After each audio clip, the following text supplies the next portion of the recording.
मुंबई के उस केस के साथ जो एक के बाद एक जैसे जैसे परतें खुल रही हैं, वैसे वैसे एक दूसरे पर अब आरोप और प्रत्यारोप का सिलसिला भी शुरू हो गया है। शारिक, जब यह केस शुरू हुआ था तो लगा कि आखिर वो स्कॉर्पियो गाड़ी वहां पर कैसे मौजूद थी, कैसे उसमें जिलेटिन की छड़ें वहां पर मौजूद थी, कैसे वो बम वहां पर मौजूद थे।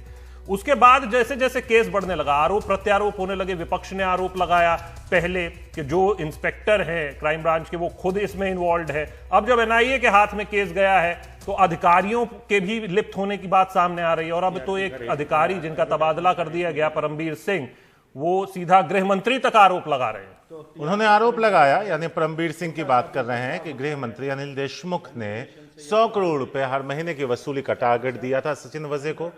और ये आरोप लगाया, ये चिट्ठी लिखी है और कहा है कि उन्होंने कहा था कि 1750 होटल्स और बार हैं और अगर 2 से 3 लाख रुपए भी उनसे वसूले जाएं तो 40 से 50 करोड़ रुपए तक की वसूली की जा सकती है और बाकी पैसे दूसरे मद यानी दूसरे तरीकों से जुटाए जा सकते हैं। उन्होंने उद्धव ठाकरे को चिट्ठी लिखा और उसके बाद ये आरोप अब बड़ा होता जा रहा है। बीजेपी नेता और पूर्व मुख्यमंत्री देवेंद्र फडणवीस ने महाराष्ट्र के गृह मंत्री अनिल देशमुख के इस्तीफे की मांग की। उन्होंने कहा कि अगर वो इस्तीफा नहीं देते तो उद्धव अनिल देशमुख को हटाएं।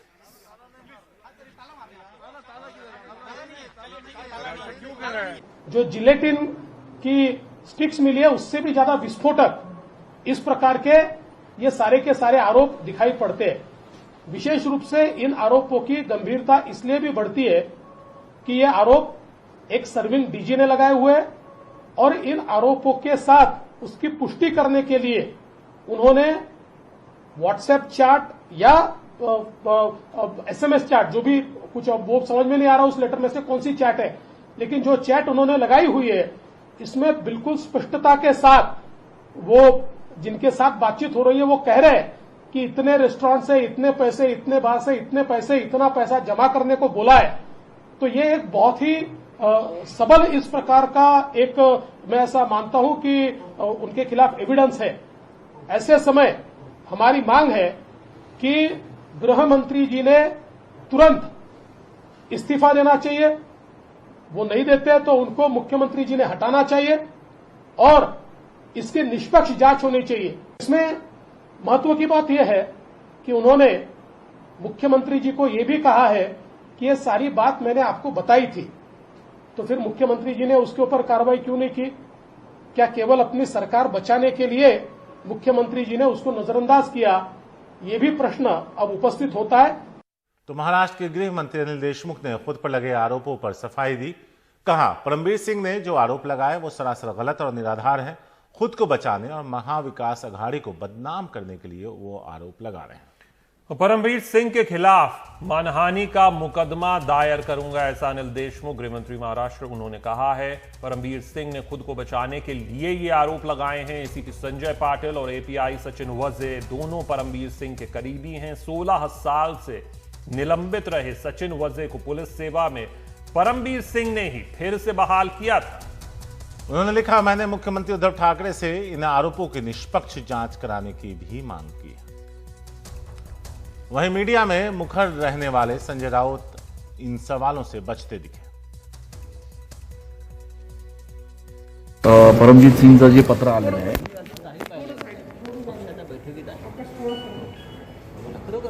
नाही, विषय अगदी सगळीकडे आलेला तो विषय असा आहे जरी असला तरी सरकार संदर्भात असतील तर सरकारचे प्रमुख लोक बोलतील असं मी म्हणतो, कारण जो विषय मला माहित नाही पूर्णपणे त्याच्यावर बोलणार।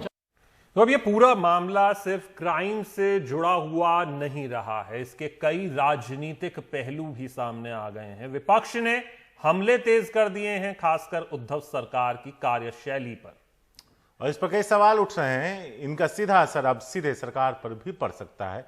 इन सब पर विस्तार से बता रहे हैं हमारे सहयोगी अभिषेक शर्मा। मुंबई के पूर्व पुलिस कमिश्नर परमबीर सिंह और मौजूदा डीजी होमगार्ड ने जो चिट्ठी लिखी है वो एक लेटर बम कहा जा सकता है, क्योंकि उसमें गृह मंत्री के ऊपर बेहद गंभीर इल्ज़ाम है कि उन्होंने 100 करोड़ रुपए की उगाही का महीने में आदेश दिया था या वो उगाही करवाते थे एपीआई सचिन वजे जैसे पुलिस अधिकारियों से। तो बड़ा सवाल है कि ये लेटर बम जो है वो गृह मंत्री की कार्यशैली पर सवाल तो खड़े करता ही है, राज्य के मुख्यमंत्री की कार्यशैली पर भी खड़े सवाल करता है, क्योंकि क्या उनको ये नहीं पता है कि राज्य में और शहर में किस तरीके की वसूली हो रही है, और ये अगर वसूली हो रही थी तो इसका पैसा किसको जा रहा था? क्या सिर्फ गृह मंत्री को जा रहा था या सरकार ने ये इस लूट के मामले में एक दूसरे के साथ साझेदारी कर ली थी? ये सवालों के जवाब गृह मंत्री को भी देने हैं और मुख्यमंत्री को भी देने हैं कि वो किस चीज़ का इंतज़ार कर रहे हैं कि गृह मंत्री पर इतने गंभीर इल्ज़ाम लगे हैं।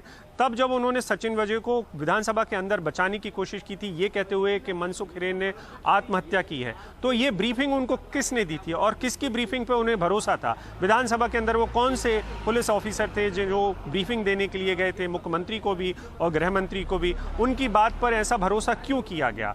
तो ये तमाम सवाल हैं जिनके जवाब गृह मंत्री को देने हैं। गृह मंत्री से इस्तीफा क्यों नहीं लिया जा रहा? क्या ठीक उसी तरीके की किरकिरी का इंतजार इस समय राज्य की सरकार कर रही है जैसे सचिन वजे के मामले में हुआ या जैसे परमवीर सिंह के मामले में हुआ, और अब शायद गृह मंत्री के मामले में भी शायद उसी का इंतजार किया जा रहा है। एक और जो बड़ा सवाल खड़ा हुआ है वो ये है कि इतने पैसे जाते कहाँ थे? तो क्या केंद्र की एजेंसीज देर सवेर आएंगी और इस मामले को उघाड़ेंगी और इससे परतें हटेंगी तो पता चलेगा कि किस तरीके से लूट की सरकार महाराष्ट्र में चल रही है।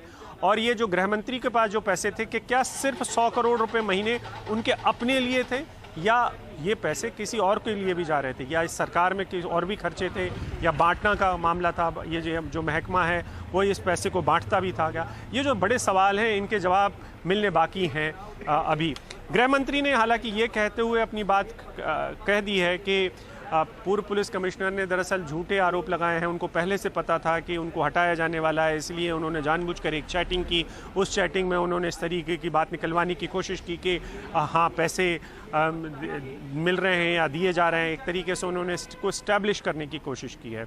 तो ये जो सवाल हैं, ये सवालों के जवाब निष्पक्ष जांच की जो मांग कर रहे हैं गृह मंत्री, वो किससे मांग कर रहे हैं? मुख्यमंत्री कैसे इस मामले की निष्पक्ष जांच कर सकते हैं जब गृह मंत्री खुद ही सवालों के घेरे में है, पूर्व पुलिस कमिश्नर सवालों के घेरे में है, मुंबई की जो पुलिस कमिश्नर के साथ साथ और भी वो जो अधिकारी थे वो सवालों के घेरे में है, क्योंकि पैसे की लूट सिर्फ एक आदमी नहीं कर रहा था, बहुत सारे लोग मिलकर इस लूट के अगर हिस्सेदारी में शामिल थे तो वो कौन लोग थे? और इसकी जांच क्या मुख्यमंत्री सचमुच में करवाना चाहते हैं? किससे करवाना चाहते हैं? जाहिर सी बात है एनआईए आ चुकी है और केंद्र की सरकार को एक मौका मिला है।